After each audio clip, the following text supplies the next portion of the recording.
Hello दोस्तों, आज की कहानी का नाम है रावण की सीख।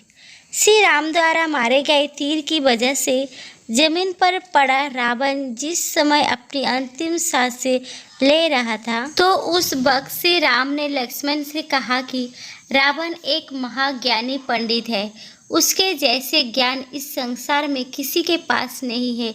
तुम उसके पास जाओ और जो भी ज्ञान वो दे उसे प्राप्त करो।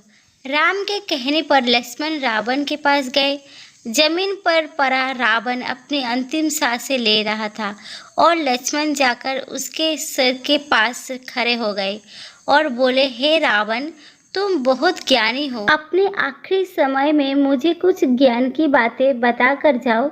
रावण ने लक्ष्मण की तरफ देखा और उससे मुंह फेर लिया। लक्ष्मण ने एक बार फिर यही प्रश्न किया, लेकिन रावण ने लक्ष्मण की तरफ देखा भी नहीं। रावण के इस व्यवहार को देखकर लक्ष्मण को गुस्सा आ गया और वो श्री राम के पास गए और जाकर सारी बात उन्हें बताई। लक्ष्मण की बात सुनकर श्री राम बोले, गुरु से शिक्षा उनके पैरों के पास बैठकर लिया जाता है, ना कि उनके सर के सामने खड़ा होकर। राम की बात सुनकर लक्ष्मण रावण के पैरों के पास बैठ गए, जिसके बाद रावण ने उन्हें ज्ञान की 3 बात बताई, जो सिर्फ लक्ष्मण के लिए नहीं बल्कि आज भी हम सभी के लिए जानना बहुत ही जरूरी है। पहली बात जो रावण ने लक्ष्मण को बताई, किसी भी शुभ काम को करने में देरी नहीं करनी चाहिए।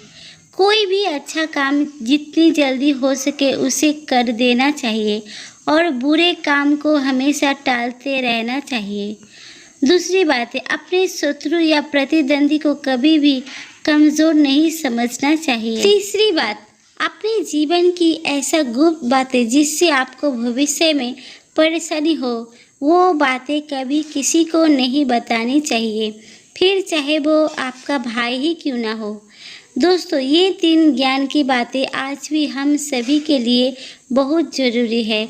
हमें अच्छे और सही कामों को करने में कभी भी देर नहीं करनी चाहिए और बुरा तो कभी करना ही नहीं चाहिए। अच्छे कामों को करने का नतीजा हमेशा अच्छा मिलता है, लेकिन गलत काम करने का नतीजा हमेशा गलत ही होता है। कभी कभी हमारे गलत काम ही हमारे अंत का कारण बन जाता है। रावण के अंत का कारण भी उसके गलत काम और बुरे काम ही थे। तो दोस्तों, मेरी ये छोटी सी कहानी आप सबको कैसी लगी? अगर मेरी एक वीडियो आपको पसंद आती हो तो प्लीज़ एक लाइक ज़रूर कर देना और मेरे चैनल को सब्सक्राइब करना ना भूलिए। देखने के लिए दिल से धन्यवाद।